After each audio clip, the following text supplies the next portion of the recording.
hello এবাৰ কি দেখেছে না ইস বৰফ পুকু বৰফ বৰফ নাখায় এটা নাখায় এইটো আমি কি কৰিম জানা এনেকে ৰাব কৰিম ন স্কিনত ধুনীয়াকৈ আপোনালোকেও কৰিব দেই দেখিছে না কিমান বৰফ মানে ঐ নাখায় এইয়া দেখিছে কিমান আইছে কি কৰিম আমি কি কৰি দিম কোৱাচোন তুমি কোৱা কি কৰি দিম আমি এতিয়া এইবোৰ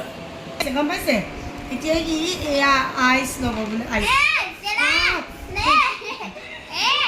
গৰম ন গৰম কাৰণে আইচ দিছে কেনেকৈ জমা কৰিছোঁ আইচ এয়া ডাঙৰ ৰ'বা মানে নলয় এই গা ধুম ৰ'বা অ' মা মুখে চুখে মাৰি মই এনেকৈ পূৰা ফেচিয়েল চাম মোকো দি দিওঁ অলপ মই এনেকৈ ফেচিয়েল লগাই থাকিম আপোনালোকে লগাব বিৰাট ভাল মানে দেই এনেকৈ ফেচিয়েল লগাই থাকিব লাগে ধুনীয়াকৈ আৰু ডাঙৰ ল'ৰাই এতিয়া কি কৰিব জানেনে এয়া বোলে গা ধুব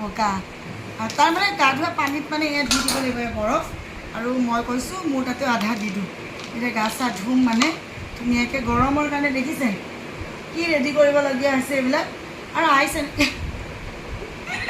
আইচ এনেকৈ লগোৱাটো বিৰাট ভাল মই ক'ৰবাৰ পৰা আহি পেলাই সদায়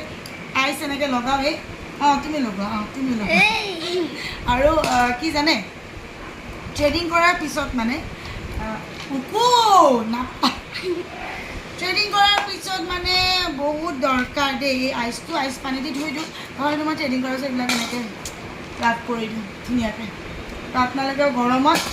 আইচ এনেকৈ পূৰা ফ্ৰিজত থওক আৰু কাপোৰৰ সহায় মানে পাতল কাপোৰ এখন ডাইৰেক্ট নিদি কোনোবাই দিব নোৱাৰে মই ডাইৰেক্টে দিওঁ বেছি পাতল কাপোৰ এখনত এনেকৈ এইটোখন বাৰু টাৱেল পাতল কাপোৰ এখনত এনেকৈ লৈ পেলাই ৰাপ কৰি দিওঁ তো